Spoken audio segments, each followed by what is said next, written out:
was born in Miramar, and we were living there. So my mum, my dad, and my older brother and sister. And we were there.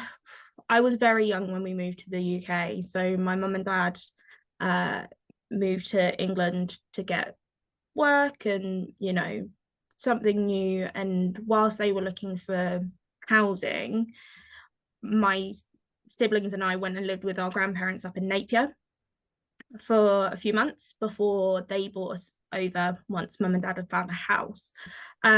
So I was about 18 months old when we came to the UK, so really little. And I went to school here, I went to uni here. I knew we were from New Zealand, but my mum was adopted when she was 11 weeks old and into a Pākehā family. So we grew up unknowing of our Whakapapa and of anything really Te Reo Māori.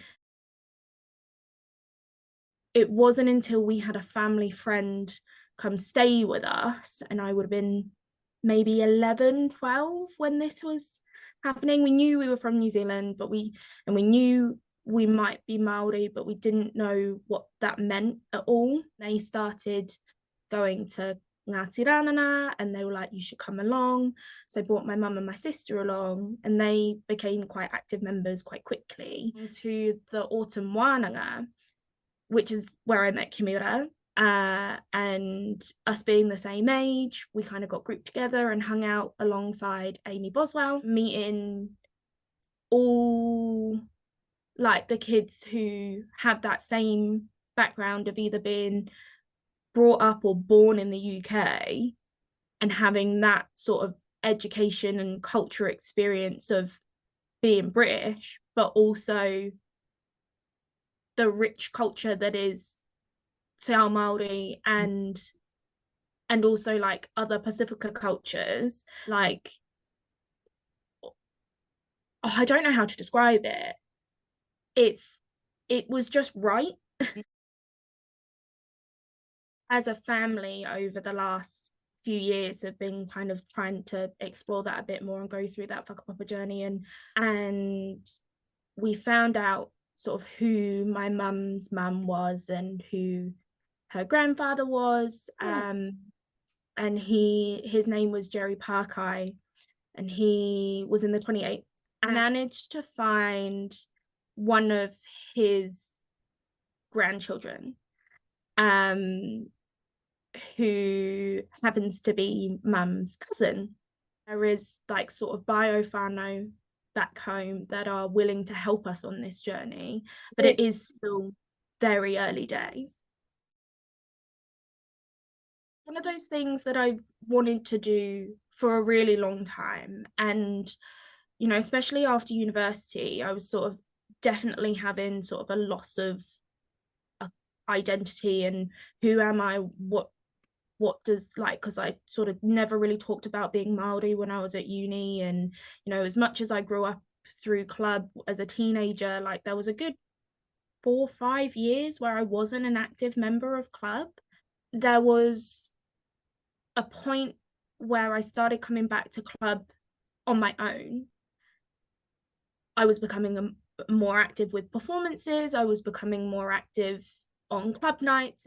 I felt like that I had and do still have a lack of knowledge on, Te Ao Māori, Tikanga Māori, Reo Māori, Kapahaka. Like there's lots of things that I don't know and I don't pretend to know.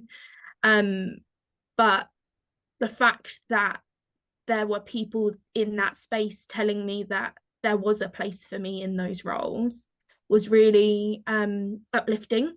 Like I want to be able to speak Māori. Like that's what I want to achieve in the next 4 or 5 years. And as much as there are resources here for me to be able to do that, I don't think that's going to happen for me here.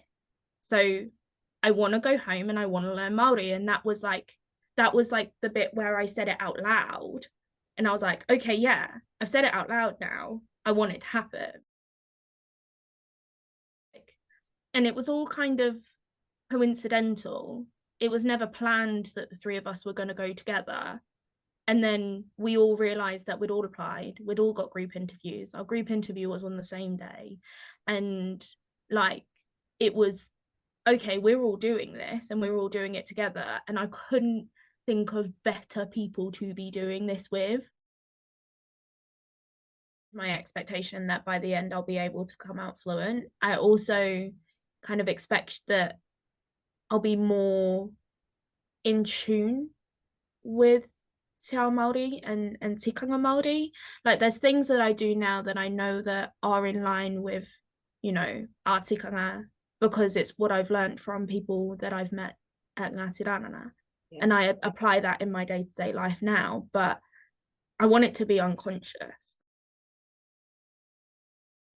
I had a really interesting conversation with Nōpera at club, and he kind of reminded me that now is the time for Māori to be in Aotearoa, to be the face and the voice that we as a people need, and to be there as a collective.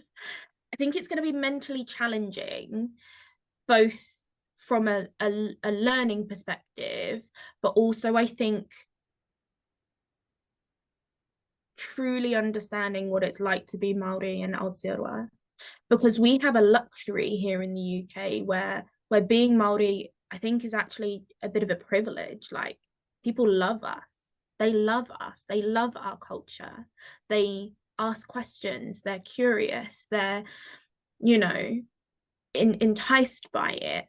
But I know the feeling isn't always reciprocated back home.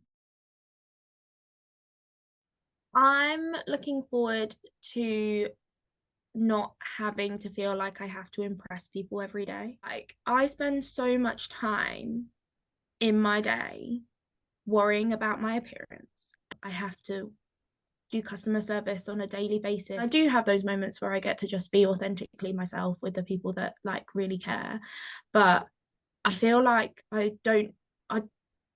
other than what club alum and some whānau that I have back home, I don't have anyone to impress.